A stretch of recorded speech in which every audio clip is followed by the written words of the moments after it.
Okay, what is up YouTube? Today I've got a really fun one, part 2, building the rig. Let's jump right in. Okay, so in the last video, we looked at me building out this bad boy, the Sony FX6, and we put the Tilta cage on, the Tilta Advanced cage on this thing. I got a lot of comments about this battery plate, but I did some reading. I went on Reddit, and you won't find me on Reddit, but I went on Reddit because I was researching this battery plate, and based on when I purchased it, I think I'm in the clear. I got comments saying that I needed to look for a new one, but I've had no problems with this one. I've met people who have used this one and have shot next to people on set using this battery plate, and they've got like the DC power port going into the cameras, like AC power. It's a whole thing. And I haven't had to do that one time. I can power this camera with one V-mount battery and no external cables, and so I haven't had any of the issues that have been described to me in the past. But no matter what, whether it's a corporate interview or shooting a documentary for a member of the Journey rock band, it's so important that every single piece of gear that I have on my camera helps me be a better shooter. So today in Building the Rig Part 2, we're gonna be kind of going over everything that I put on my camera to be the most successful on any set.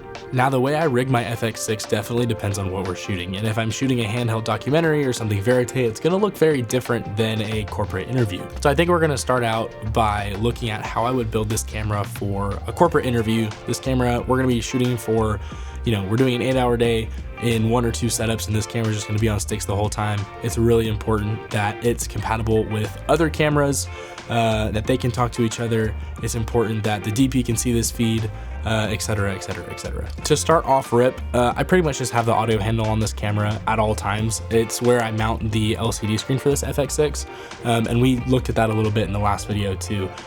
But even when this thing's on a tripod, and even if we're not running audio to this thing, I have this handle on it too, because if we're moving from setup to setup, having a top handle is crucial. All right, next up, let's go ahead and throw on that V-mount battery. Okay, I got the K&F Concept VF99 Pro batteries. They are some sort of like polymer plastic material. This is essentially, I'd put these on the same level as like the small rig V-mount batteries that I see so many like FX30, FX3 users use.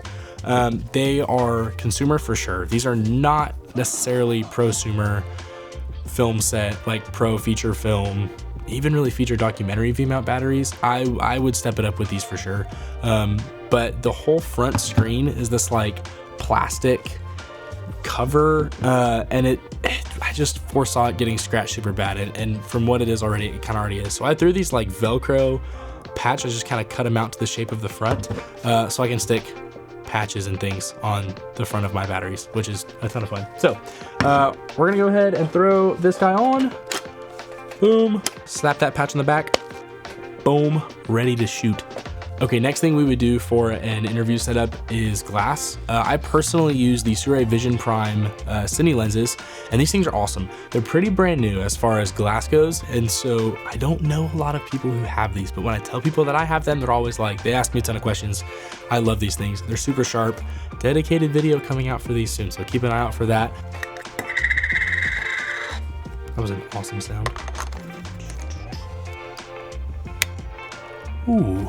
Let's talk monitor arms. I have 2 monitor arms. They are both from Tilta. If you guys can't tell, Tilta, hands down, best bang for your buck. You can spend a lot of money in other places, but Tilta gets the job done, and they're pretty affordable. Take it from a college student. Like, these are as affordable as you're gonna get. We have the Tilta Pro articulating arm, I believe is what this one is called, and then we have the Tilta Mini articulating arm. This is the guy that I'm gonna use on most of my setups. But if I do need more reach, I mean, obviously this, obviously we can tell which one is going to give me more reach with the monitor. So most of the time I'm going to go with this guy because I don't need the monitor to be hanging, I mean, what is this, 7 inches somewhere off the side of my camera?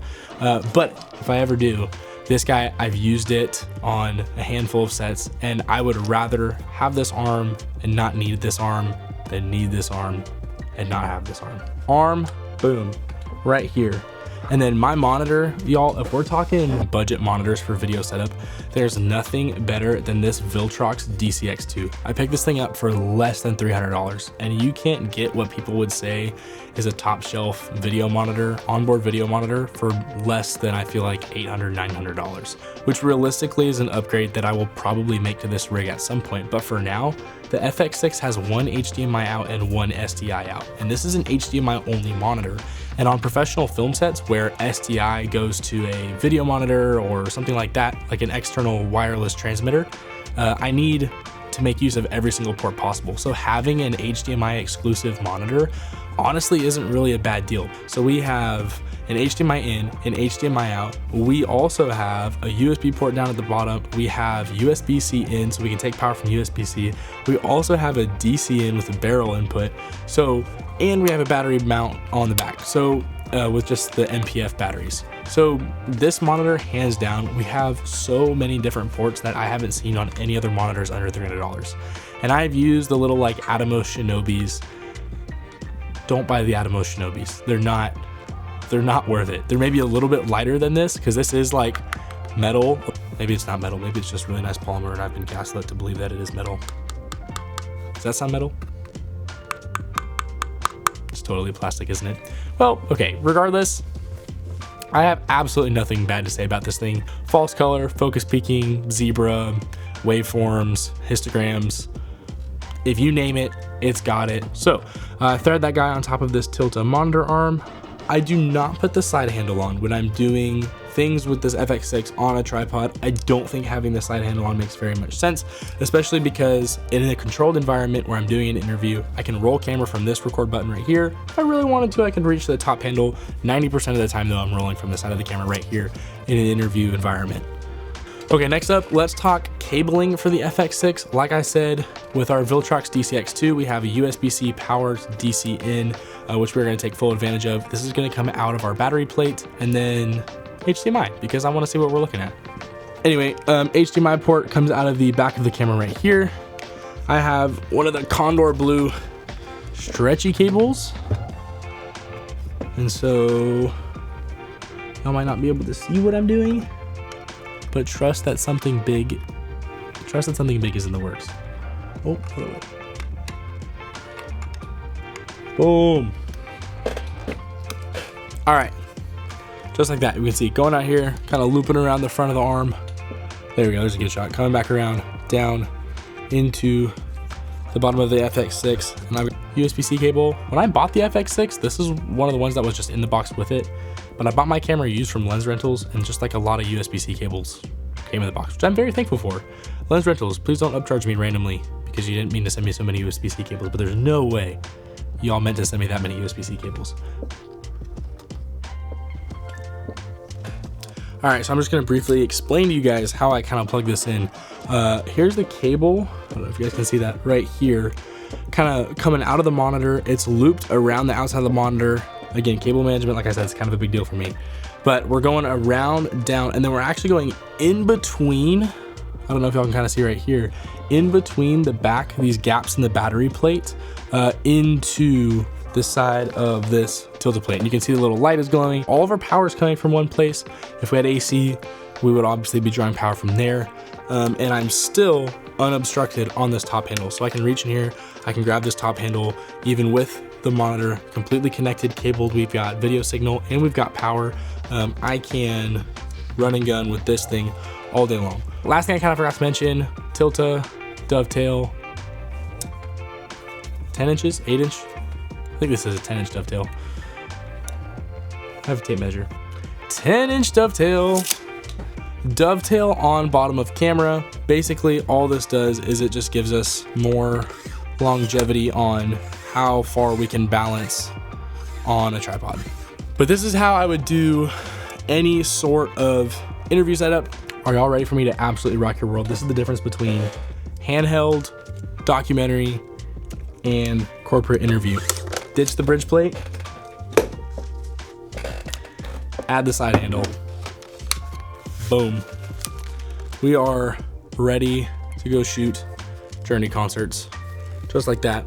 Tuck the arm right here, we can shoot all day long with this FX6. Another component that I didn't put on this build, but I promise you, once you buy this, your rate will go up, is a matte box.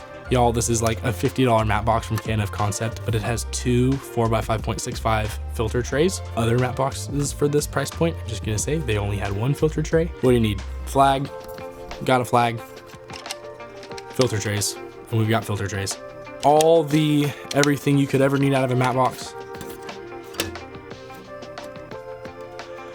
50 bucks.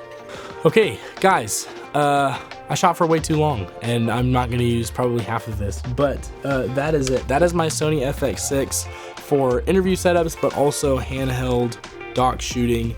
Let me know what you thought in this video. If I'm missing something and I need it for my FX6, I am always looking for something to buy for my camera. I mean, y'all know how it goes. School is kind of dying down, and so hopefully when my schedule clears up a little bit, we can just kind of jump all the way into this YouTube adventure and make some really awesome camera content for you guys. We got a lot of gear reviews going on, including the lights that I'm using right now, because I did cave and I bought aperture lights, which I'm using, but no spoilers. We're also going to be doing a dedicated video on those Sirui full frame Cine Primes. So if you like lenses, if you're a lens addict like me, you're going to want to subscribe for that video because it's going to be awesome. I am so excited for where this channel is going and some of the videos that we've got coming up. God bless you all, and I will see you in the next one. Peace.